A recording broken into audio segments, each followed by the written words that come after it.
Hello दोस्तों, welcome to my YouTube channel. हम हिंदी साहित्य का इतिहास आचार्य रामचंद्र शुक्ल का कर रहे हैं। इस क्रम में हम प्रकरण 3 के अंतर्गत चल रहे हैं। तो इसके अंतर्गत जितने भी रीतिकाल के अन्य कवि हैं उनसे संबंधित जो भी प्रश्न बन रहे हैं उसको हम देखेंगे। इससे पहले अगर आपने हमारा वीडियो नहीं देखा है तो आप वहां जाकर प्लेलिस्ट बना दी गई है, आप वहां जाकर देख सकते हैं। तो आइए शुरू करते हैं। तो आपके सामने पहला प्रश्न ये रहा। लाल कवि के विषय में सही कथन नहीं है। तो यहाँ पर 4 कथन दिए गए हैं लाल कवि के विषय में, जिनका एक नाम क्या है, गोरेलाल भी कहते हैं। तो इनके विषय में कौन सा कथन सही नहीं है आपको बताना है। ऑप्शन ए, इनका नाम गोरेलाल पुरोहित था और ये मऊ बुंदेलखंड के रहने वाले थे। बी, इन्होंने प्रसिद्ध महाराज छत्रसाल की आज्ञा से इनका जीवन चरित्र दोहे चौपाइयों में बड़े ब्यौरे के साथ वर्णन किया है। सी, छत्र प्रकाश और विष्णु विलास नाम की पुस्तक की रचना की। डी, छत्र प्रकाश पुस्तक नागरिक पंचानी सभा द्वारा प्रकाशित नहीं किया गया है। तो आपको बताना है कि इनमें कौन सा ऑप्शन गलत है। तो इसका आंसर दीजिए। तो इसका जो आंसर होगा वो ऑप्शन डी सही होगा। ठीक, जो छत्र प्रकाश है वो नागरिक पंचानी सभा द्वारा प्रकाशित किया गया है। ठीक है, तो ये एक इम्पोर्टेंट पॉइंट है, तो ये ध्यान दीजिएगा। इनकी 2 रचनाएं प्रमुख है, जिसमें छत्र प्रकाश और एक विष्णु विलास। विष्णु विलास को छंद जो है वो नायिका भेद भी कहा जाता है, ये ध्यान रखिएगा। अगला प्रश्न, प्रश्न संख्या 2।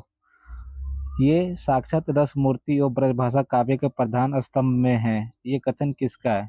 और ये भी बताइए कि ये कथन किसके लिए कहा गया है। आपके सामने जो ऑप्शन है, option A Acharya Ramchandra Shukla, option B doctor Acharya Hazari Prasad Dwivedi, option C doctor Bachchan Singh और ऑप्शन डी डॉक्टर नगेंद्र। तो इसका जो आंसर होगा वो ऑप्शन ए सही होगा। ये आचार्य रामचंद्र शुक्ल का कथन है और ये किसके विषय में कहा है? तो ये घनानंद के विषय में कहा है। ठीक है, अगला प्रश्न, प्रश्न संख्या 3। घनानंद किस संप्रदाय से जुड़े हुए हैं? आपको बताना है कि जो घनानंद है वो किस संप्रदाय से जुड़े हुए हैं। ऑप्शन ए वल्लभ संप्रदाय, ऑप्शन बी निम्बार्क संप्रदाय, ऑप्शन सी राधा वल्लभ संप्रदाय, ऑप्शन डी रामावत संप्रदाय।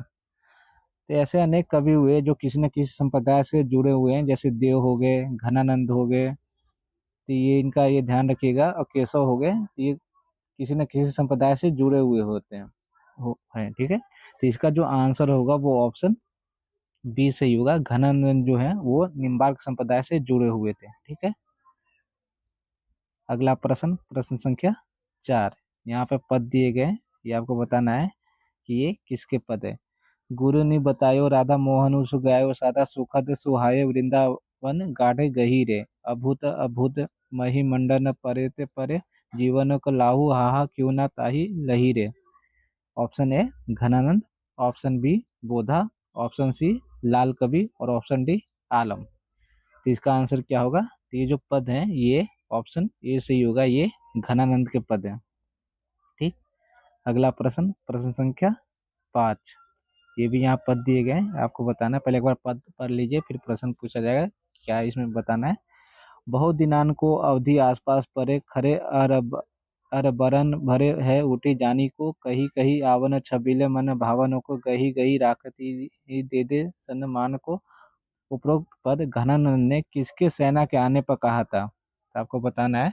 Option A Mohammad Shah, option B Nadir Shah, option C Babur और ऑप्शन डी मोहम्मद बिन तुगलक।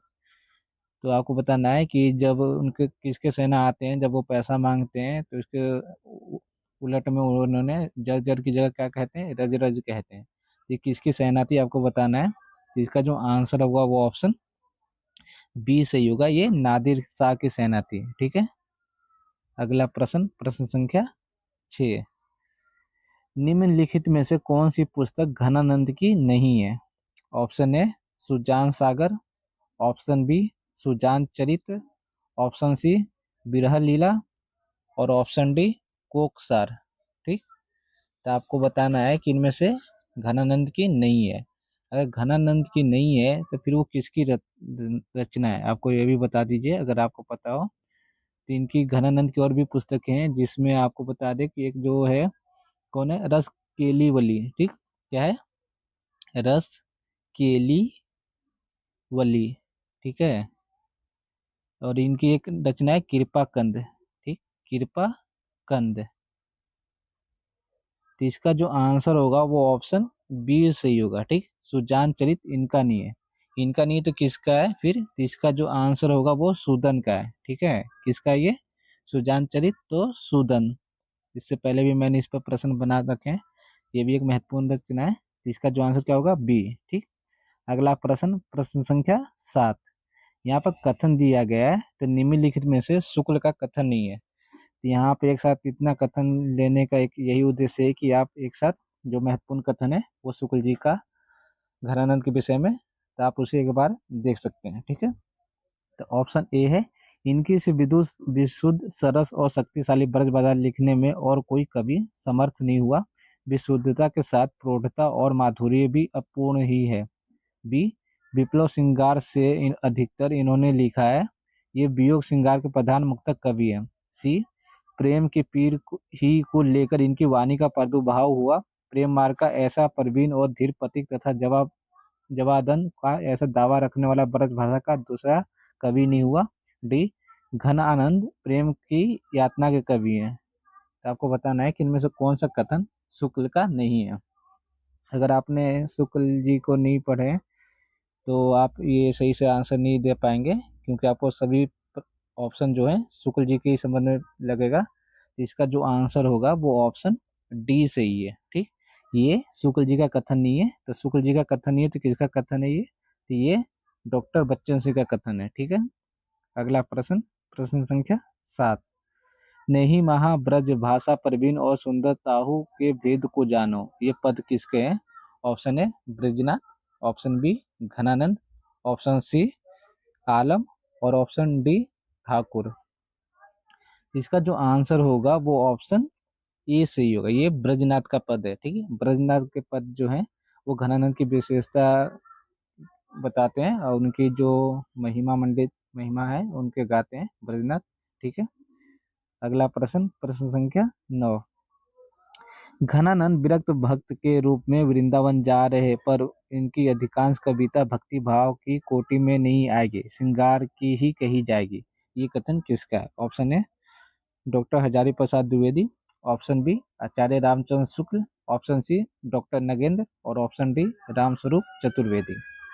तो ये भी जो कथन है ये भी शुक्ल जी का है, ये भी एक महत्वपूर्ण कथन है घनानंद के विषय में, आचार्य रामचंद्र शुक्ल जी कहते हैं, ठीक है। अगला प्रश्न, प्रश्न संख्या 10। प्रेम की अनिर्वचनीयता का आभास घनानंद ने विरोधाभासों के द्वारा दिया है। उनके विरोध मूलक वैचित्र्य की प्रवृत्ति का कारण यही समझना चाहिए। तो ये कथन किसका है? तो ये भी जो है वो शुक्ल जी का है, आचार्य रामचंद्र शुक्ल होगा इनका आंसर, ठीक, इसका आंसर।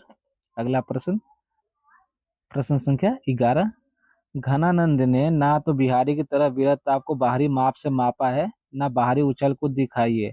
जो कुछ हलचल है वो भीतर की है, बाहर से ये वियोग प्रशांत और गंभीर है। ना उसमें करवटें बदलना है, ना सेज का आग की तरह तपना है, ना उछल उछल कर भागना है, उनकी मौन मधी पुकार है। ये कथन किसका है? Option A Hazari Prasad Dwivedi, option B doctor Nagendra, option C doctor Shyam Sundar Das, और ऑप्शन डी रामचंद्र शुक्ल। तो इसका भी जो आंसर होगा आचार्य रामचंद्र शुक्ल होगा, क्योंकि हम रामचंद्र शुक्ल की पुस्तक से करते हैं, तो ज़्यादातर जो इसके आंसर होंगे वो रामचंद्र शुक्ल ही होंगे। लेकिन आप जब मेन एग्जाम में बैठेंगे तो वहाँ पे ऐसे ऑप्शन आएंगे, लेकिन आप वहाँ कंफ्यूज हो जाएंगे, तो आप ध्यान से पढ़िए। अगला प्रश्न, प्रश्न संख्या 12। निसंकोच कहा जा सकता है कि भाषा पर जैसा अचूक अधिकार इनका था वैसा और किसी कवि का नहीं। ये कथन आचार्य रामचंद्र शुक्ल ने किसके विषय में कहा है? Option A Ghananand, option B Padmakar, option C Bhushan, option D Matiram. तो ये प्रश्न किसी भी प्रकार से पूछा जा सकता है, ये भी पूछा जा सकता है कि ये कथन किसका है, किसके विषय में कहा है। तो इसका जो आंसर होगा वो आचार्य, इसका जो है आंसर होगा वो घनानंद के विषय में है। और किसने कहा है? तो आचार्य रामचंद्र शुक्ल जी ने कहा है। अगला प्रश्न, प्रश्न संख्या 13। घनानंद जी उन बिरले कवियों में हैं जो भाषा की व्यंजकता बढ़ाते हैं। ऊपरी भावनाओं के अनूठे रूप रंग की व्यंजना के लिए भाषा का ऐसा बेधड़क प्रयोग करने वाले हिंदी के पुराने कवियों में दूसरा नहीं हुआ। ये कथन किसका है?